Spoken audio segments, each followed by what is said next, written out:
a mis hermanos, como les decía anoche, a los hermanos que vinieron al taller que tuvimos. Es un enorme gozo para Gloria, mi esposa, y para mí poder estar de nuevo aquí en Miami, en la iglesia aquí. Y lo mismo sé que para Eric y Maggie es un gozo ver vuestras caras otra vez. Yo les pido que vayan de nuevo al libro de Oseas, libro del profeta Oseas, pero antes de estudiar en esta mañana vamos a estar contemplando los capítulos 1, 2 y 3 del libro de Oseas. Vamos a pedir al Señor que venga y hable Jesús por su Espíritu al corazón de cada uno de nosotros. Vamos a orar. Soberano Rey, henos aquí, Señor. Hemos cantado tu palabra, pero ahora queremos en humildad de corazón escuchar tu palabra predicada. Ven, Jesús, por tu Espíritu y habla a nuestro corazón, tanto a creyentes como a incrédulos. Salva, Señor, en esta mañana.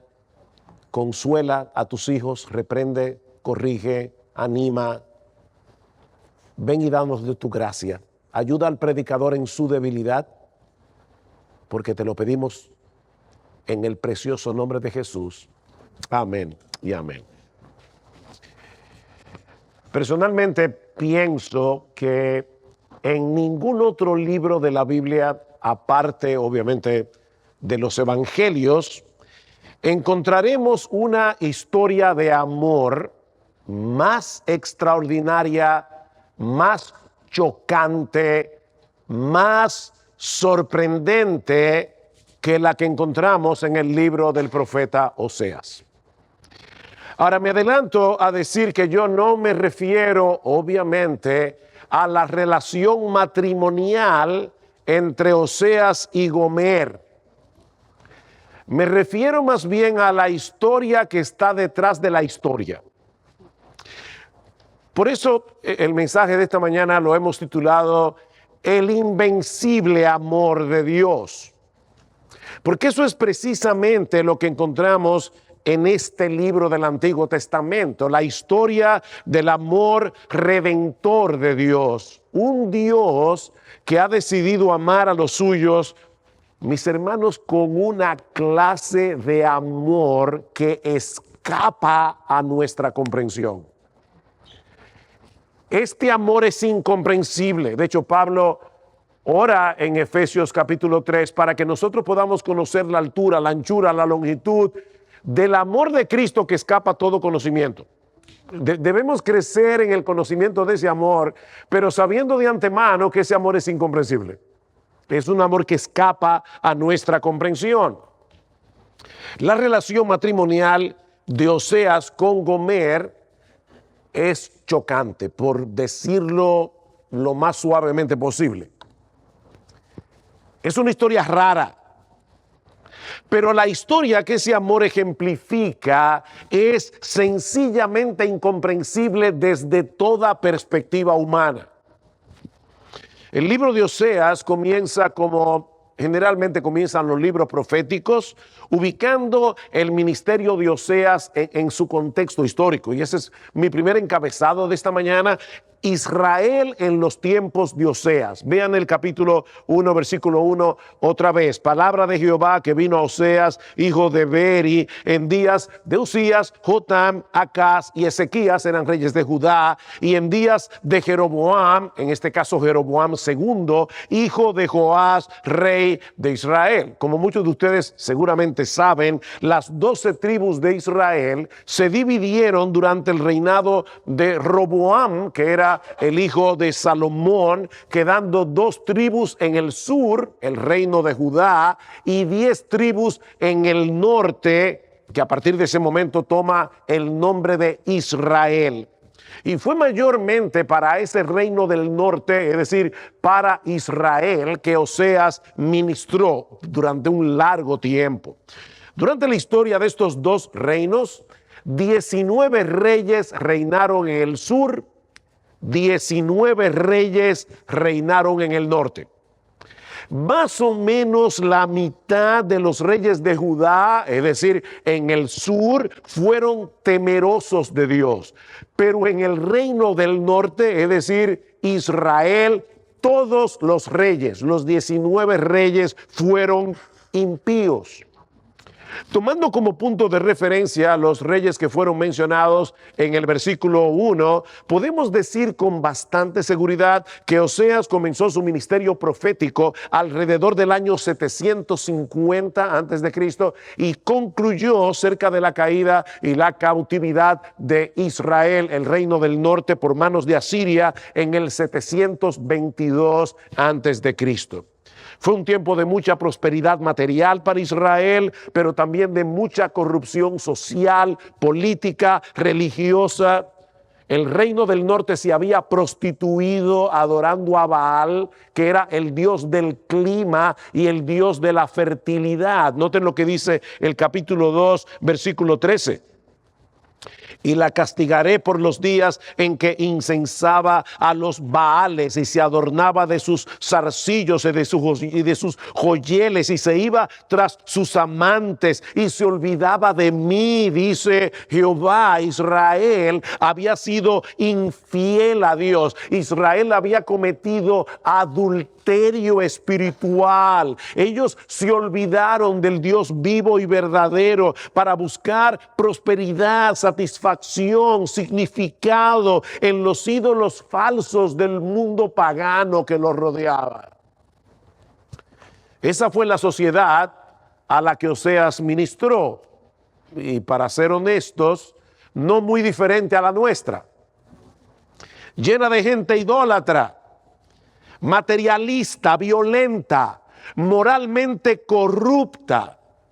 Pero mis hermanos, es precisamente a la luz de ese trasfondo tan desolador, tan deprimente, que brilla con más intensidad la gracia y la misericordia de Dios, que es ejemplificada precisamente en la vida y en el matrimonio de Oseas. Y eso nos lleva a nuestro segundo encabezado. Ya vimos Israel en los días de Oseas. Veamos ahora el matrimonio de Oseas. Versículo 2. El principio de la palabra de Jehová por medio de Oseas, dijo Jehová a Oseas: ve, tómate a una mujer fornicaria e hijos de fornicación, porque la tierra fornica apartándose de Jehová. Fue pues y tomó a Gomer, hija de Diblaim, la cual concibió y le dio a luz un hijo. Para muchos comentaristas, esta orden divina plantea un serio dilema moral. ¿Cómo es posible que Dios le haya pedido a uno de sus profetas que se case con una mujer como Gomer, una fornicaria? En Levítico 21:17, Dios prohibía tajantemente que un sacerdote se casara con una mujer inmoral. Y debemos suponer que esa prohibición se extendía también a los profetas. La pregunta es, ¿el matrimonio de Oseas con Gomer no lo descalificaba para el ministerio? Miren, mis hermanos, desde cualquier punto de vista, lo que Dios le está pidiendo a Oseas no parece encajar con lo que él mismo enseña en su palabra acerca de la santidad del matrimonio. Pero Dios no solo le pidió lo que le pidió, sino que el Espíritu Santo inspiró a Oseas para que eso quedara registrado en la Biblia, para que nosotros hoy, en octubre del año 2022, estemos hablando del matrimonio de Oseas. Fue el Espíritu Santo que quiso que esa historia tan extraña, tan rara, quedara registrada en las Escrituras. La pregunta es, ¿cómo podemos explicar la actuación de Dios en este asunto? Algunos tratan de resolver el problema diciendo que lo que se narra en este libro es una situación hipotética. En otras palabras, que Oseas no se casó en realidad con una mujer llamada Gomer, sino que se trata de un lenguaje simbólico por medio del cual Dios quiere transmitir el mensaje del libro. Pero mis hermanos, no hay ningún indicio en el libro de Oseas que nos lleve a pensar tal cosa. Los detalles que encontramos en el capítulo 1 y en el resto del libro son los típicos de una narrativa histórica. Aparte de que eso obviamente le restaría fuerza al mensaje que Oseas quiere comunicar al pueblo, no solo con sus palabras, sino también con su ejemplo, como veremos en un momento. El matrimonio de Oseas con Gomer fue real. Y lo que se narra acerca de ella sucedió tal como está relatado en este libro. Ahora, yo debo decir que es muy probable que cuando Oseas y Gomer se casaron, ella todavía no era fornicaria. Recuerden, mis hermanos, que Oseas está escribiendo esta historia en retrospectiva, es decir, después que los hechos ocurrieron. Por ejemplo, si yo dijera que mi esposa y yo, Gloria y yo, nos conocemos desde niños y que íbamos a la misma escuela en nuestro pueblo natal, yo espero que ustedes entiendan que en esa época no estábamos casados. Éramos dos niños solteros cuando íbamos a la escuela. Pero como yo estoy contando la historia en retrospectiva, yo puedo decir que mi esposa y yo nos conocemos desde que éramos niños. Bueno, eso es lo que parece que está sucediendo aquí. Porque noten que Dios no solo le dice, tómate una mujer fornicaria, sino también hijos de fornicación, y Gomer no había dado a luz a nadie en ese momento. Así que el autor está narrando la historia en retrospectiva, pero Dios sí le estaba pidiendo a Oseas que le entregue su corazón a una mujer que lo iba a traicionar. Dios le está diciendo de antemano, yo quiero que tú tomes por esposa a una mujer que te va a humillar, a una mujer que te va a despreciar, a una mujer que te va a hacer infiel. Ahora, ¿ustedes se imaginan, mis hermanos, cómo fue para Oseas el día de su boda? Vamos a usar un poco de imaginación aquí. Porque la mayoría de la gente se casa con la expectativa, ¿verdad?, de tener un buen matrimonio. Pero Oseas no tenía ninguna razón para esperar tal cosa. Oseas, yo te estoy pidiendo que decidas entregarte por entero a una mujer que te va a despreciar. Yo quiero que tú le entregues tu corazón, que tú te dediques a cuidar, a proteger, a amar a una mujer que te va a ser infiel. Y yo sé, mis hermanos, que esto suena muy chocante, pero como yo les decía en la introducción, la historia que está detrás de la historia es todavía más chocante. Pero 1000 veces más chocante. ¿Sabes por qué? Porque tú y yo, y estoy hablando aquí al pueblo de Dios, estoy hablando a los creyentes, tú y yo somos Gomer.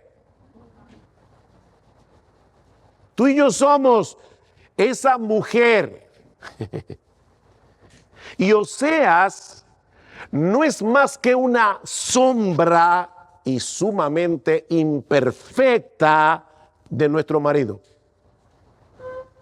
Cuando Dios nos escogió para ser suyos desde antes de la fundación del mundo, Él no lo hizo porque éramos en ese momento en la mente de Dios atractivos a sus ojos. No, Él conocía perfectamente el tipo de personas que habríamos de ser antes de venir a Cristo, y Él sabía muy bien las veces que pecaríamos contra Él después de convertidos, incluyendo todas las veces que íbamos a caer en el pecado de la idolatría. ¿Tú crees que tú no eres idólatra? ¿Que tú no tienes lucha en tu corazón con los ídolos porque tú renunciaste ya a los santos, a las imágenes, a los cuadros? ¿Qué dice Juan en su primera carta, escribiendo a una iglesia, escribiéndole a un grupo de cristianos? Dice que nosotros que conocemos a Cristo estamos en el verdadero, en Jesucristo, el verdadero Dios y la vida eterna. ¿Y cómo termina Juan? Hijitos, guardaos de los ídolos. Una advertencia a cristianos. Si Jesucristo es el verdadero Dios y la vida eterna, hijitos, guardaos de los ídolos. Un autor llamado Brad Bickney nos dice que un ídolo es cualquier cosa o cualquier persona que captura nuestro corazón, nuestra mente y nuestros afectos más que a Dios. Aquí está la clave de la idolatría, más que a Dios. Puede que se trate de algo bueno en sí mismo, pero mi amigo, mi hermano, si tú lo deseas más que a Dios, ya se ha convertido en un ídolo. El problema no está en desear cosas, sino en desearlas más que a Él.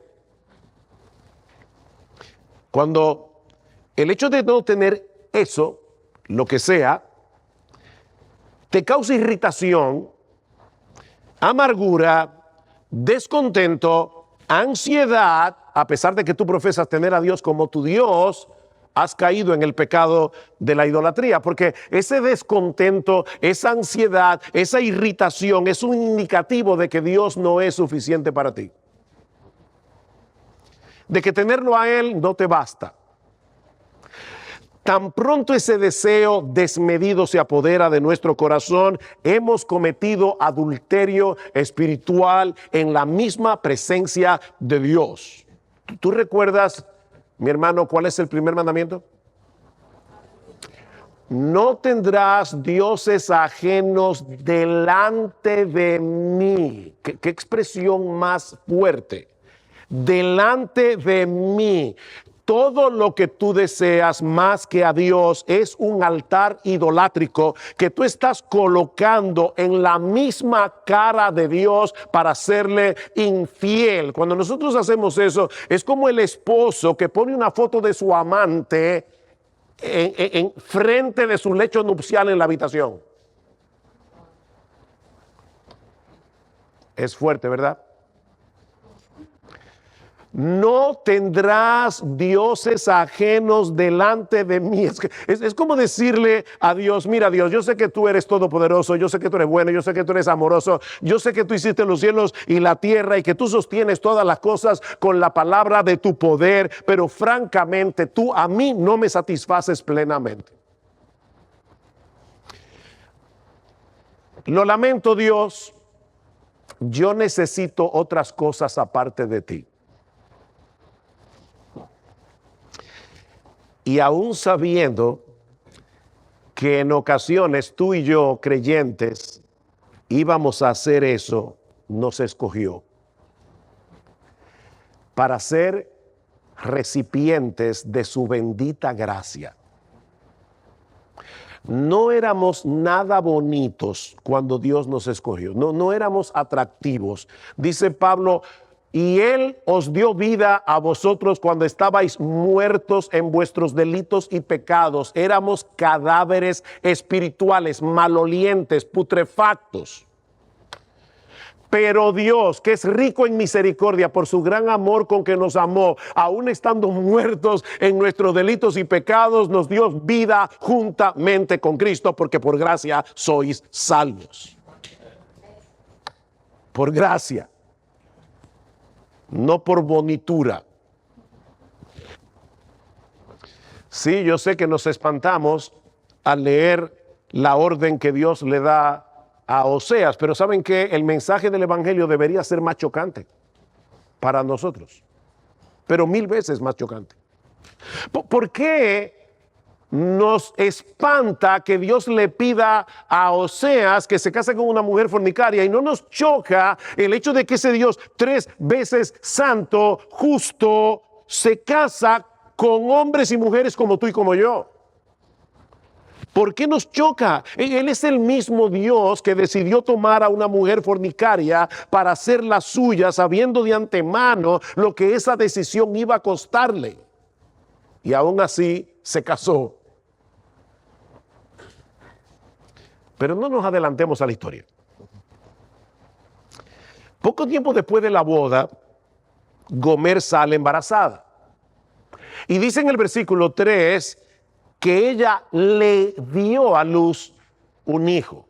Noten, hay un le ahí, o sea, ese hijo era de Oseas. Él era el papá. Y le dice, ponle por nombre Jezreel, una palabra que significa, es un significado ambiguo, y Dios iba a tomar luego esa ambigüedad para decirle algo al pueblo de Israel, porque significa tanto esparcir como plantar, las dos cosas. Noten que en aquella comunidad agraria, ¿verdad? Cuando uno siembra la semilla, hace el mismo movimiento para sembrar y para esparcir. Por eso el significado de la palabra Jezreel. Un tiempo después, Gomer sale embarazada de nuevo. Versículo 6. Concibió ella otra vez y dio a luz una hija. Noten que ya no dice le dio a luz una hija. Así que es probable que ya esta niña no fuera de Oseas. Y Dios le pide que le ponga por nombre Lo Ruama, que significa no compadecida. Yo, otra vez haciendo uso de la imaginación, no me imagino lo que era, ¿verdad? Una niña no compadecida, ven acá. O sea, pero era un nombre que ya recordaba algo. Aquí la cosa ya comenzó a cambiar. Lo Ruama. Poco tiempo después de nacer Lo Ruama, Gomer sale embarazada otra vez de un varón. Y esta vez ya sí que es casi seguro que el niño no era de Oseas, porque Dios le dice, ahora llámale Lo a mí, que significa no eres pueblo mío. Podemos suponer que ya en ese momento Oseas era la comidilla del pueblo. Es muy difícil en una sociedad, ¿verdad?, como esta, que la conducta licenciosa de Gomer pasara desapercibida. La situación se va tornando cada vez más vergonzosa para Oseas hasta que finalmente Gomer decide abandonarlo para irse detrás de sus amantes. Capítulo 2, versículo 5. Porque su madre se prostituyó, la que los dio a luz se deshonró, o sea, Gomer, porque dijo, iré tras mis amantes, que me dan mi pan y mi agua, mi lana y mi lino, mi aceite y mi bebida. Y ¿saben lo que hizo Oseas con su esposa infiel? Bueno, aunque es difícil distinguir en esta historia si se está hablando de Dios o si se está hablando de Oseas, o probablemente se está hablando de Dios a través del mismo Oseas, lo que sucedió, mis amados hermanos, hermanas, es que Oseas continuó cuidando de su esposa adúltera, aunque ella no lo sabía. O sea, tal vez Oseas pensó y sabía que los amantes de su mujer no la iban a cuidar apropiadamente, y él decidió cumplir el voto matrimonial que hizo el día de la boda. Así que Oseas se mantuvo fiel al voto, cuidando de su esposa, dándole cosas que ella creía que se lo daban sus amantes. Vean otra vez el versículo 8 del capítulo 2. Y ella no reconoció que yo le daba el trigo, el vino y el aceite, y que le multipliqué la plata y el oro que ofrecían a Baal. Ni Israel reconocía la bondad de Dios, ni Israel reconocía que no era Baal, el Dios de la fertilidad, el Dios del clima, el que mandaba la lluvia, el que hacía que los árboles fructificaran, ni Gomer reconocía que era su marido el que le daba todas esas cosas. Yo no sé cómo era que Oseas se las ingeniaba para hacerle llegar a su esposa todas estas cosas. Pero ya ustedes se pueden imaginar cuando los amantes tal vez se encontraba con ellos en el mercado y le decía, mira, por favor, yo sé que tú eres el amante de turno, llévale eso ahora, por favor, a mi esposa. Y estos hombres perversos llegaban con estas cosas, y Gomer se volvía loco y le decía, gracias, gracias, por cosas que le mandaba su verdadero marido. Yo le dije que era una historia rara.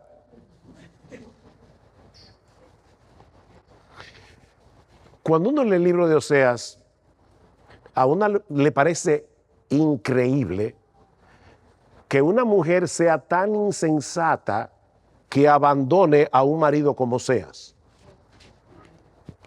Ahora, ¿no es eso lo que nosotros hacemos cada vez que buscamos en las cosas de este mundo lo que solo Dios puede darnos? No lo olviden, nosotros somos Gomer. Nosotros tenemos en los cielos un marido perfecto que nos ha bendecido con toda bendición espiritual en los lugares celestiales en Cristo. Pero lo cierto es que muchas veces nosotros nos alejamos de Él para ir detrás de nuestros ídolos como si nuestro Dios no fuera suficiente. ¿Y saben lo que hace Dios si en verdad somos parte de su pueblo? Él encuentra la manera de hacernos reaccionar. Y si no puede despertarnos de nuestra locura por medio de su bondad, entonces lo hace por medio de la disciplina. Gomer continuó enredada en su pecado, yendo tras los deseos de su pecaminoso corazón hasta que las cosas comenzaron a ir de mal en peor. Capítulo 2, versículo 6. Por tanto, he aquí, yo rodearé de espinos su camino y la cercaré con seto y no hallará sus caminos. Seguirá a sus amantes y no los alcanzará. Los buscará y no los hallará. Entonces dirá, iré y me volveré a mi primer marido porque me iba mejor entonces que ahora. Obviamente yo no creo que esas eran las palabras de Gomer. Esas eran las palabras que Dios deseaba que su pueblo dijera. Entonces Dios los estaba disciplinando en su amor, en su misericordia, en su bondad, para que Israel se volviera a Él. Y Dios estaba disciplinando a Gomer, haciendo que las cosas le fueran de mal en peor, para que ella se volviera a su marido. El propósito de la disciplina es hacer que su esposa infiel vuelva a su esposo fiel. Mis hermanos, el amor verdadero siempre busca dar lo mejor de sí, ¿verdad? Y Dios sabe que Él no tiene nada mejor que darnos que Él mismo. Muchas veces Dios tiene que quitarnos un bien menor, que puede ser que estemos idolatrando, para que entonces podamos buscar el bien mayor, porque Dios es lo más grande que nosotros tenemos. Dios no puede darnos nada más grande que a Jesús. Él es lo más grande que puede dar de sí mismo, Dios. Y es por eso que muchas veces nos deja cosechar las consecuencias amargas del pecado, hasta que digamos como el hijo pródigo, cuántos jornaleros en casa de mi padre tienen abundancia de pan y yo aquí perezco de hambre. El Señor quiere llevarnos a la sensatez de decir, iré y me volveré a mi primer marido porque me iba mejor entonces que ahora. Pero lamentablemente esa no fue la reacción de Gomer. Todavía no acababa de entender que su esposo era 1000 veces mejor que sus amantes y tuvo que recibir la consecuencia de su locura. Versículo 9 del capítulo 2. Por tanto, yo volveré y tomaré mi trigo a su tiempo y mi vino a su sazón y quitaré mi lana y mi lino que había dado para cubrir su desnudez. Y ahora descubriré yo su locura delante de los ojos de sus amantes y nadie la librará de mi mano. Haré cesar todo su gozo, sus fiestas, sus nuevas lunas, sus días de reposo y todas sus festividades. Y haré talar sus vides y sus higueras, de las cuales dijo, mi salario son, salario que me han dado mis amantes. Y las reduciré a un matorral y las comerán las bestias del campo y la castigaré por los días en que incensaba a los Baales y se adornaba de sus zarcillos y de sus joyeles y se iban tras sus amantes y se olvidaba de mí, dice Jehová. Pero he aquí, ahora escuchen hermanos, en medio de este lenguaje de juicio, yo la atraeré y la llevaré al desierto y le hablaré a su corazón. Yo le decía a mi esposa esta mañana mientras repasaba este sermón, decía, este libro me está quebrantando el alma.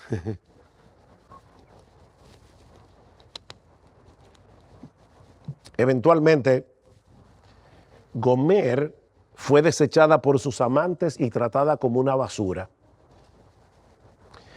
Fue tal su degradación que terminó siendo vendida en un mercado de esclavas. Allí fue exhibida públicamente como una mercancía barata, esperando al próximo hombre que la comprara para abusar de ella. ¿Y saben lo que Dios le pidió a Oseas? Capítulo 3. Me dijo otra vez Jehová, ve, ama a una mujer amada de su compañero, aunque adúltera, como el amor de Jehová con los hijos de Israel, los cuales miran a dioses ajenos y aman tortas de pasas. La compré entonces para mí por 15 siclos de plata y 1 homer y medio de cebada. ¿Ustedes se imaginan a Oseas participando en la subasta de su esposa?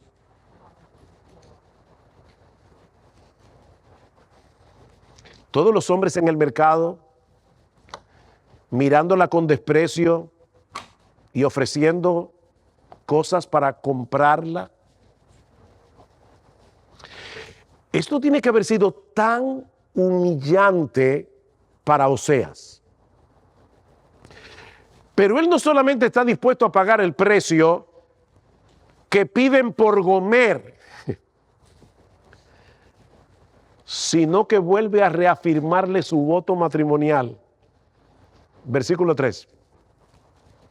Hermano, yo no estoy inventando esta historia, simplemente la estoy contando. Y le dije, él la compra y dice Oseas, y le dije, tú serás mía. Durante muchos días no fornicarás, ni tomarás otro varón, y lo mismo haré yo contigo. Yo te seré fiel hasta el final de mis días.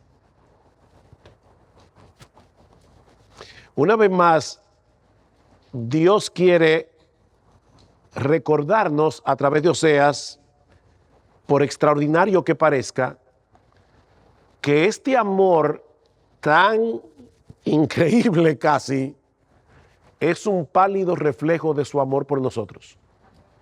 Porque noten lo que dice el versículo 4.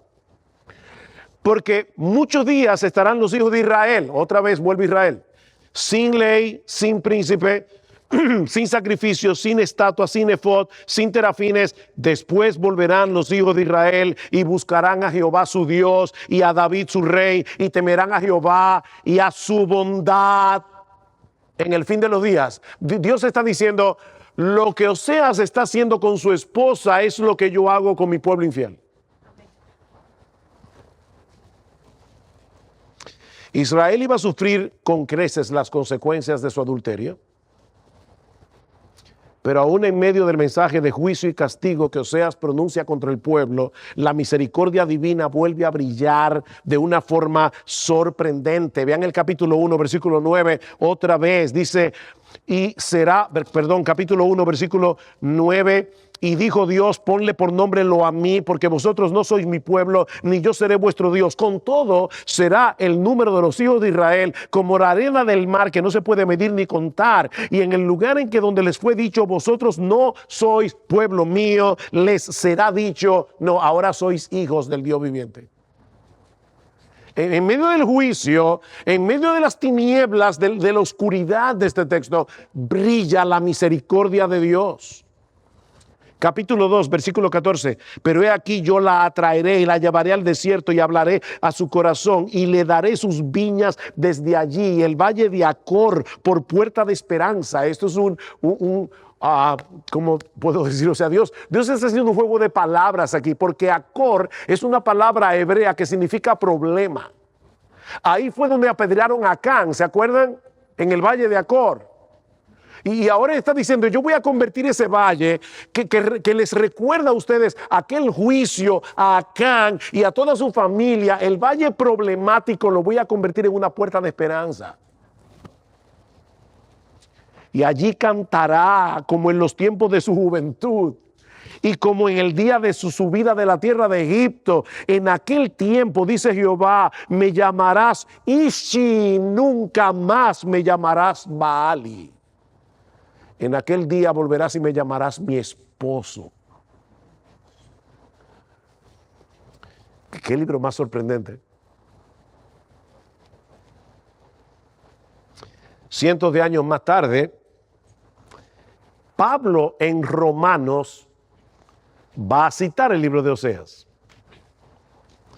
algunos versículos, para mostrar que la apostasía del pueblo de Israel no frustró el plan redentor de Dios. De hecho, nadie puede frustrar el plan redentor de Dios. En medio de tanta apostasía, Dios siempre se ha reservado un remanente fiel y aún hizo uso de esa misma apostasía para cumplir sus propósitos. Porque, hermanos, ¿qué pasó cientos de años más tarde? Que Israel rechazó a su Mesías, provocó que fuera crucificado, sin saber que en esa cruz Dios estaba mostrando su amor para con los vasos de misericordia que Él preparó de antemano para gloria, Romanos 9:23, a los cuales también ha llamado, no solo de los judíos, sino también de los gentiles. Ahora descubrimos que la promesa, la gran promesa del libro de Oseas, incluía a los cubanos, a los colombianos, a los chilenos, a los dominicanos. Nosotros somos el pueblo de Dios porque, como veíamos anoche en el taller, nosotros estamos en Cristo y Cristo es el Israel de Dios. Él es el descendiente de Abraham, que es el receptor de las promesas divinas. Mis hermanos, Dios también tuvo que comprar a una mujer infiel por esposa y el precio que pagó por ella no fueron 15 ciclos de plata y 1 homer y medio de cebada, sino la sangre de su precioso hijo. Me encanta esta cita de un predicador del pasado reciente, siglo XX, Donald Barnhouse.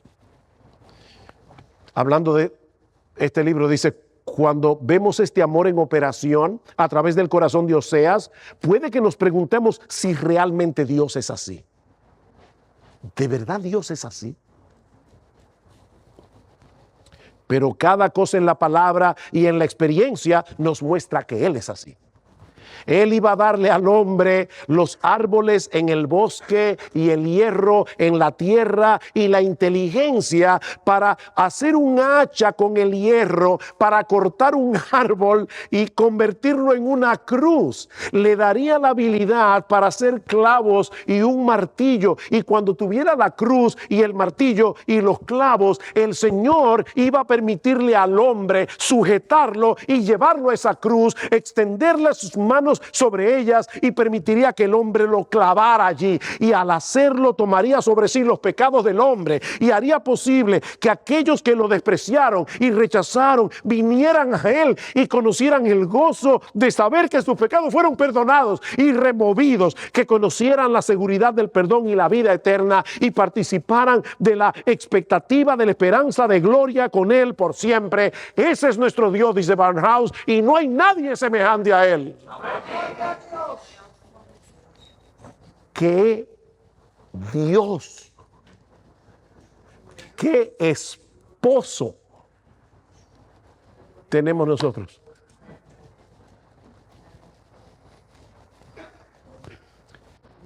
¿Recuerdan Isaías 55? Yo creo que este es uno de los textos más citados y más mal interpretados en el pueblo evangélico,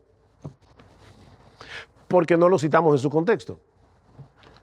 Dios dice: mis pensamientos no son vuestros pensamientos, ni vuestro camino mis caminos, dice Jehová. Como son más altos los cielos que la tierra, así son mis caminos más altos que vuestros caminos y mis pensamientos más que vuestros pensamientos. Nosotros solemos usar ese texto cuando a un creyente le pasa algo inesperado que no parece que sea para bien.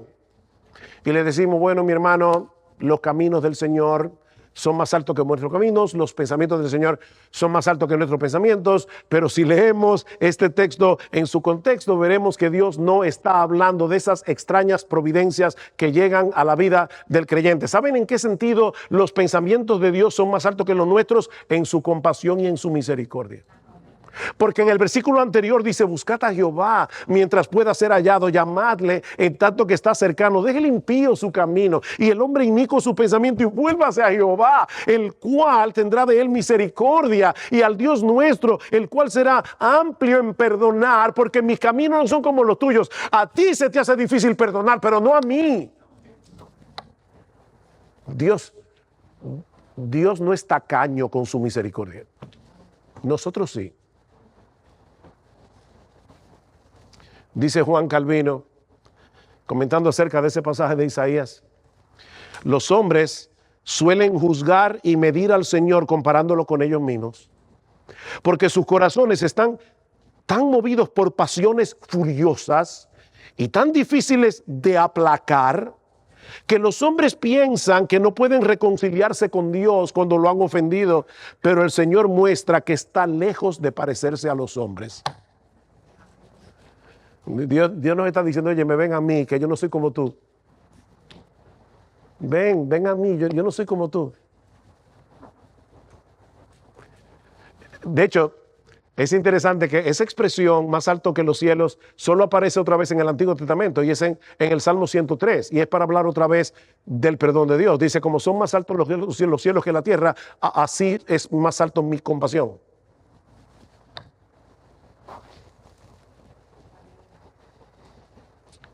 Si Gomer cometió una locura al alejarse de un esposo como Oseas para ir detrás de sus amantes, mis hermanos, mayor es nuestra locura cuando buscamos fuera de Dios lo que solo Dios puede darnos.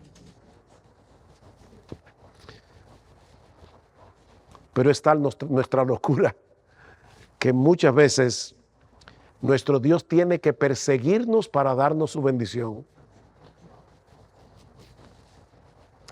como hizo con Israel. ¿Saben que una de las cosas que más me impresiona del libro de Oseas es que en ninguna parte del libro Oseas nos revela lo que había en su corazón mientras su esposa le estaba siendo infiel? Él solamente narra la historia, pero no nos dice lo que había en su corazón. Pero Dios se vale de su profeta para revelarnos lo que había en el suyo.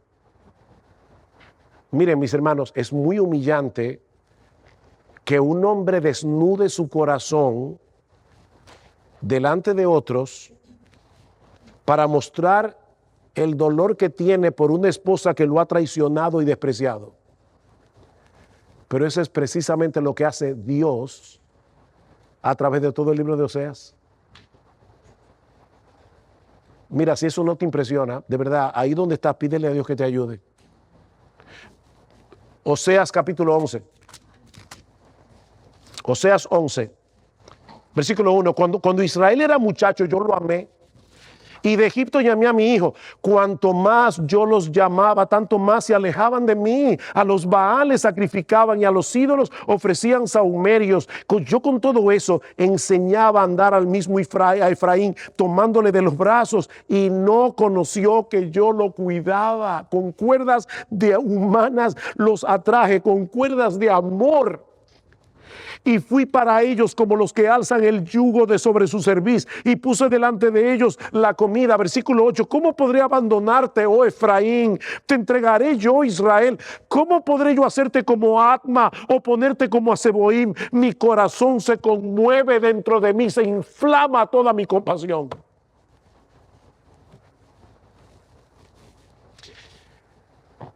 Hay un libro que se titula El Dios que yo no entiendo. De verdad, hermanos, yo no entiendo este Dios. No cabe en nuestra mente finita un Dios así. Capítulo 14, versículo 1. Oigan a Dios. Vuelve, oh Israel, a Jehová tu Dios. Vuélvete, porque por tus pecados has caído. Llevad con vosotros palabras de súplica y volved a Jehová, decidle, quita toda mi iniquidad y acepte el bien, y te ofreceremos las ofrendas de nuestros labios. Ven otra vez a tu marido.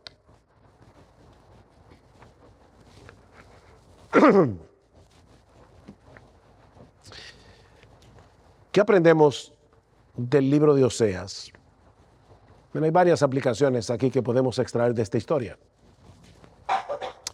Por un lado, mis hermanos, este libro nos muestra la verdadera cara del pecado y cómo podemos luchar eficazmente contra él. Cada vez que un cristiano busca fuera de Dios, lo que solo Dios puede darle, está cometiendo adulterio espiritual. Mis hermanos, la razón por la que pecamos es porque pensamos encontrar fuera de nuestro esposo algo mejor que lo que Él nos ofrece en Cristo. Esa es la verdadera cara del pecado. ¿Tú quieres luchar eficazmente contra los ídolos de tu corazón? Bueno, en primer lugar, identifica cuáles son esos ídolos. ¿Cuáles son esos ídolos?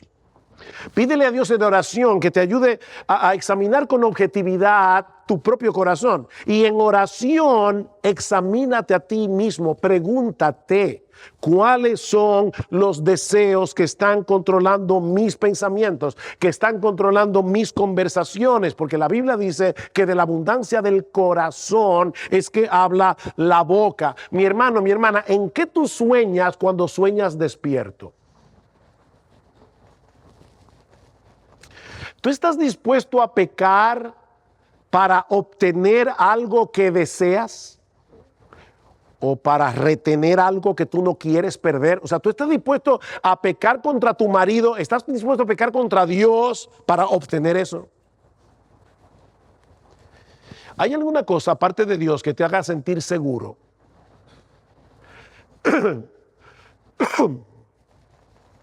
¿Alguna cosa que tú creas necesitar aparte de Él, para ser feliz o para que tu vida tenga propósito? Llena esta línea. Yo fuera feliz si tuviera ¿qué? Ahí está el ídolo. Si lo quieres más que a Dios. ¿Cuáles son tus temores? O las cosas que te causan ansiedad. ¿Cuáles son las cosas que te causan descontento o que te irritan? Porque todas esas cosas, el temor, la irritación, son alarmas en el alma que nos ayudan a ver que hay cosas a las que le estamos dando más importancia de la cuenta. Porque tú no te irritas por lo que no te importa. Examínate a ti mismo primero y luego, en segundo lugar, recuerda quién es tu marido. Recuerda quién es tu marido, recuerda el costoso amor con que te ha amado, los beneficios espirituales sin números que Él ha derramado y desea seguir derramando sobre ti. Medita en eso, mi amado hermano, mi amada hermana, hasta que el brillo pasajero del pecado se desvanezca ante la luz del invencible e inexplicable amor de Dios.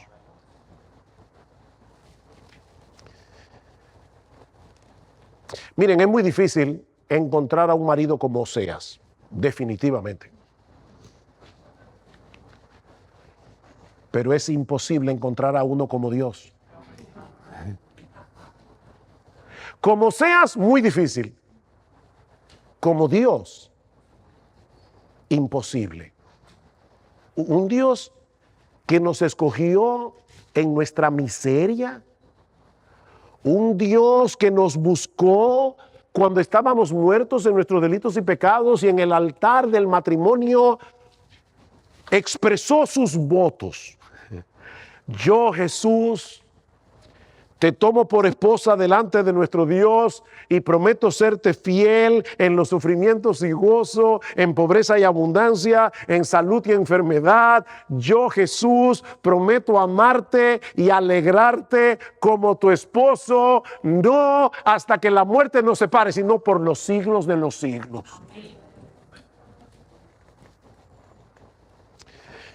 También aprendemos de este libro, en tercer lugar, que los creyentes no somos gentes necesitadas de amor, que tenemos que ir por la vida demandando que otros nos amen.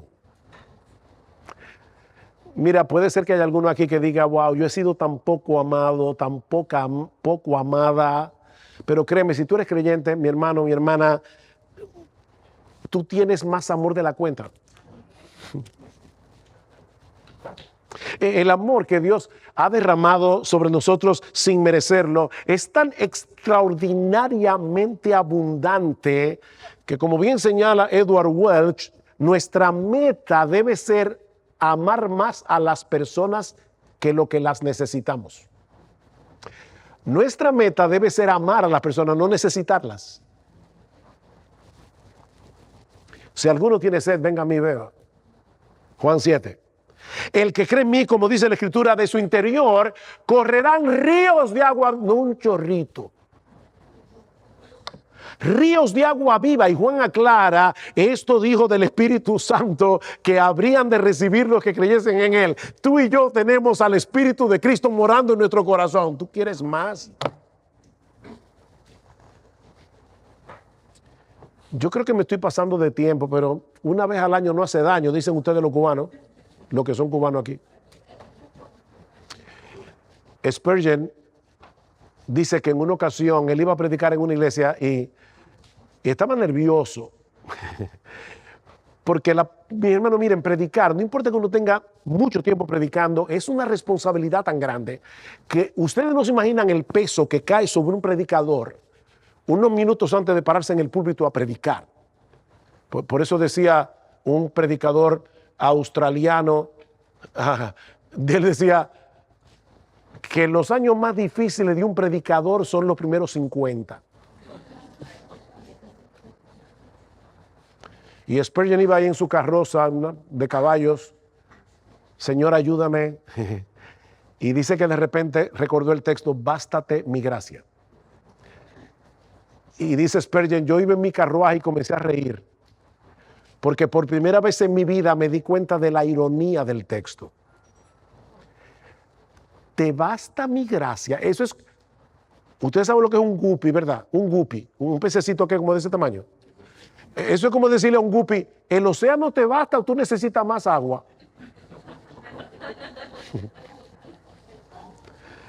Bástate mi gracia. Ya, tú tienes la gracia de Dios. El Dios de amor nos rescató de la esclavitud del pecado, nos compró en el mercado de esclavos al precio de la vida de su Hijo para hacernos libres,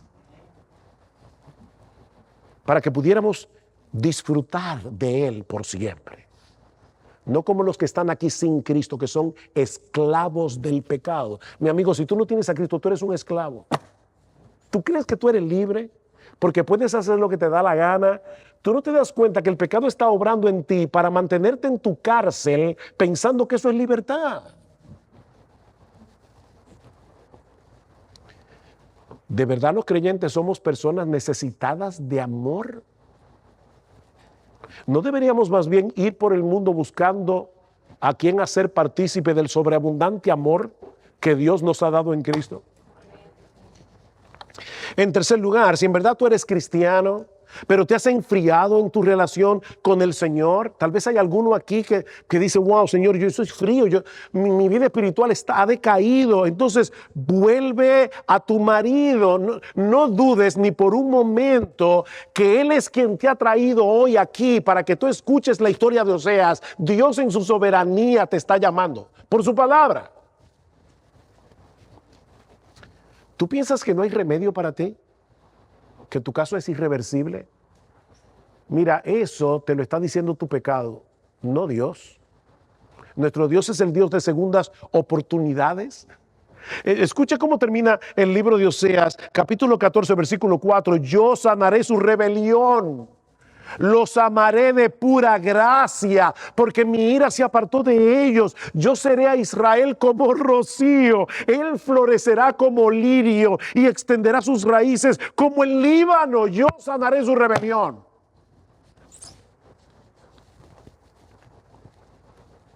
No, tu caso no es irremediable. Si tú eres creyente, ya levántate, arrepiéntete de tu idolatría y vuelve a tu marido, porque Él no es como tú ni como yo. Él es amplio en perdonar. Él está lleno de compasión y te va a recibir con los brazos abiertos. Mi hermano, mi hermana, ya deja ese decaimiento y vuélvete a Jehová. No vivas una vida cristiana mediocre, porque nuestro marido merece más que eso. Y es Él que te da la gracia para que tú no seas mediocre, ni para que yo sea mediocre. Y si hay alguien aquí que todavía está sin Cristo, fuera de ese pacto matrimonial, yo te suplico en esta mañana, te lo suplico de corazón. No desprecies al Dios amante que nos revela su corazón en su palabra.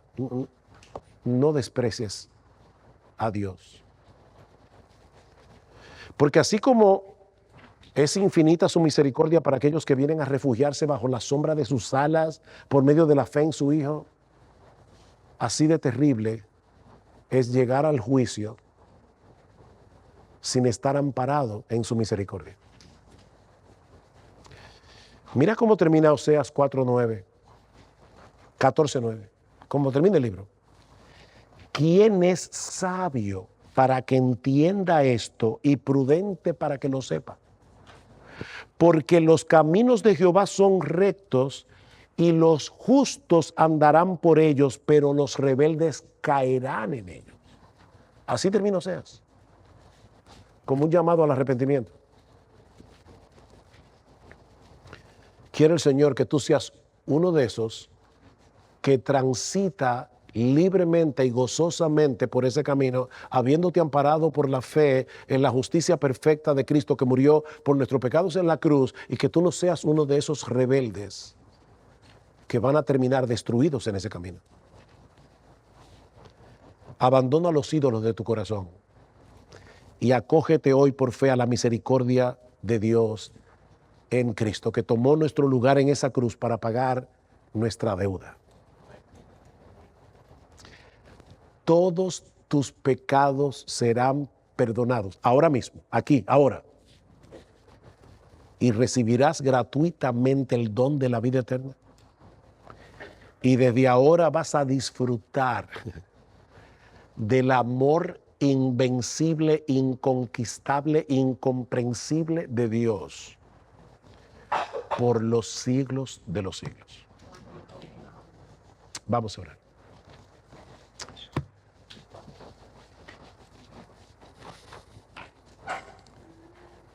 Oh Padre, soberano Rey, cuánto te hemos pedido, Señor, que tú derrames tu Espíritu Santo en medio de esta congregación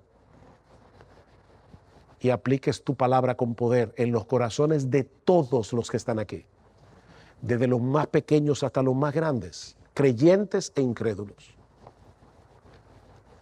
Hay algunos de tus hijos aquí que necesitan ser animados, que necesitan ser corregidos, que necesitan volver al camino porque se han extraviado, que necesitan volver a encender su pasión por Jesús porque se han enfriado.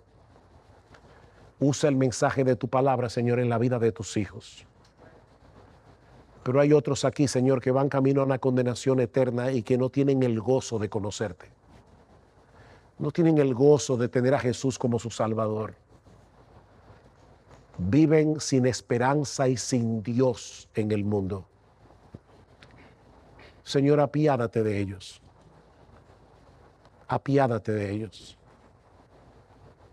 Oh Padre, salva en esta mañana. Aquí en la Iglesia Bautista Reformada de Miami, por favor, salva, Señor.